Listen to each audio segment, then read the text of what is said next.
Hello, Ash. This is the laundry garden. I'm going to take out this crabapple tree because this is like one of the few places where we could actually have a garden. So that tree is coming out. I wanted to show you today my little moss spiral. Look how good it looks. We planted these tufts of grass. I will say they've gotten a little bigger than anticipated. So here, this is, by the way, the nodding onion plant. It makes those cool firework-like balls. They're definitely very nodding. They've nodded. Anyway, these tufts of grass I planted got a little bigger than anticipated. They're supposed to be, I don't know.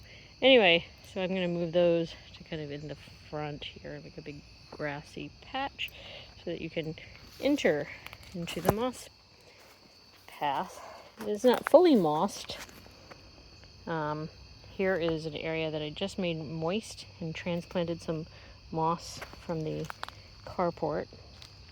But you can see there's quite a lot of patches of moss in between patches of more like just dirt. The moss hasn't fully taken over, but in some places it's quite rich.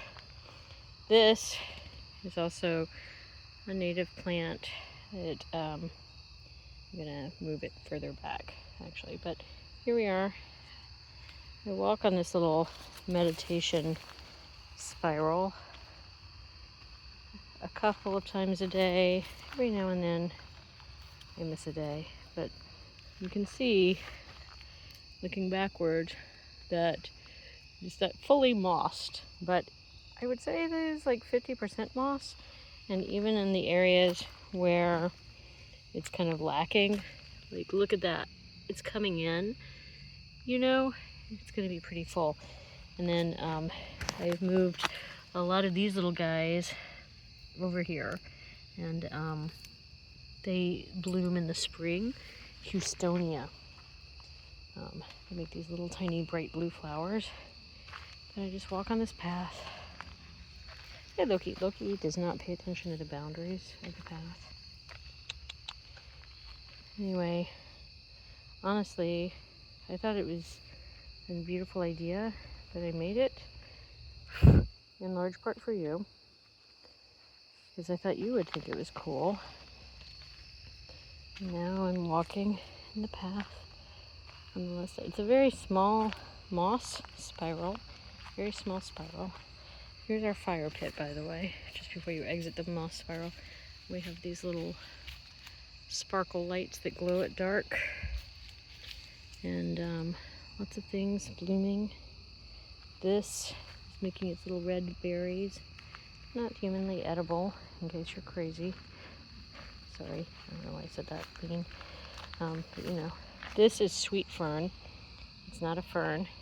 It's not sweet. But it smells good, and I was not doing well where I put it, and I moved it over here, and it's so happy now. Anyway, so that's the moss spiral. There are some other little plants that have grown up around the edges, which are kind of cute. I don't know if I'll leave them there or not. But the idea is that it'll be kind of covered by shrubs on the sides, on all three sides. And then these little plants, which are right now only 2 feet tall, will go up more like 4 or 5 feet tall. And then there will just be entrances. And it'll be, a little secluded, quiet, private spiral. And it's very close to that rock that you played on a little bit, not a ton, but a little bit as a kid. This is just a bed of native plants that I've put in. I will say they're mostly deciduous, which means their leaves are going to fall off.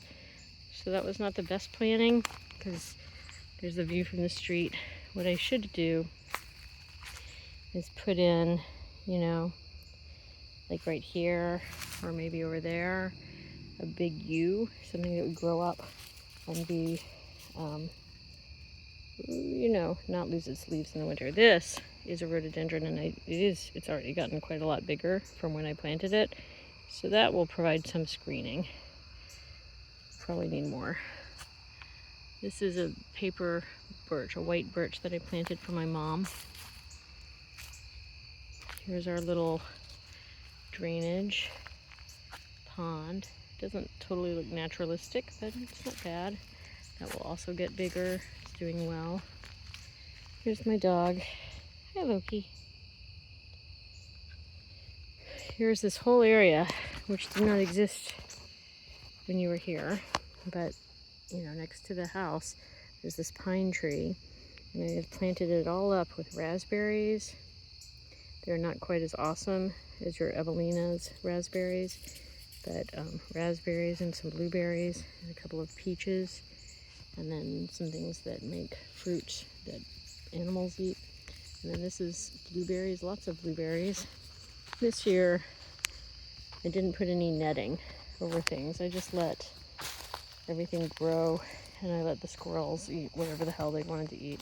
This is a blueberry bush.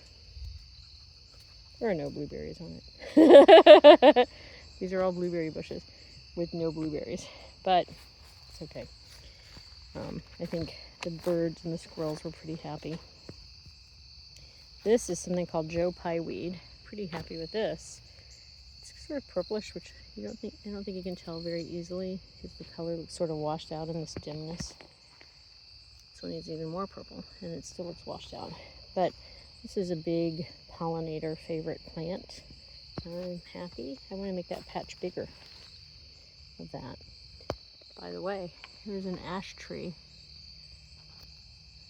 Just letting it grow up. We have a bunch of them.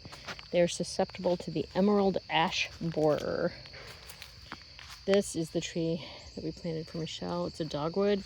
Unfortunately, it's been snipped by a lot of, like a fungal blight. We'll have to hope it comes back next year. She'll be sad if it doesn't. This is a native. Look how many little blooms it's making. This is the thing I was taking pictures of the bees with the other day. And then over here, I put in a couple of honeysuckles in the back there, and they really bloomed beautifully this year. Oh, I want to show you the phlox.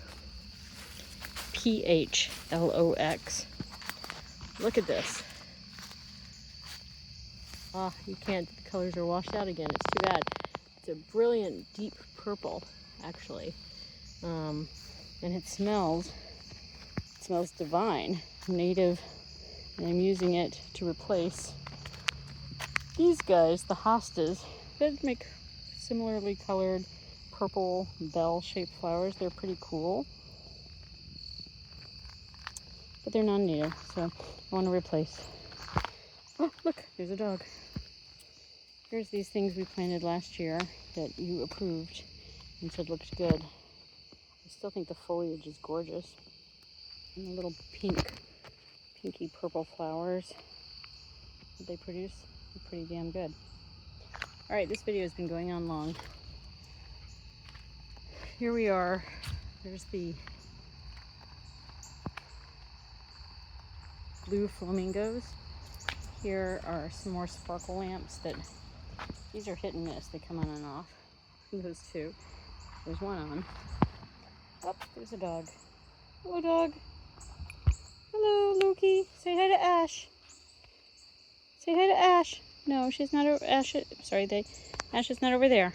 Nope. Where's Ash? Oh, I don't know. Yeah, we don't have them. We don't have our little Ash. Sorry. All right, let's go inside. The mosquitoes are definitely eating me.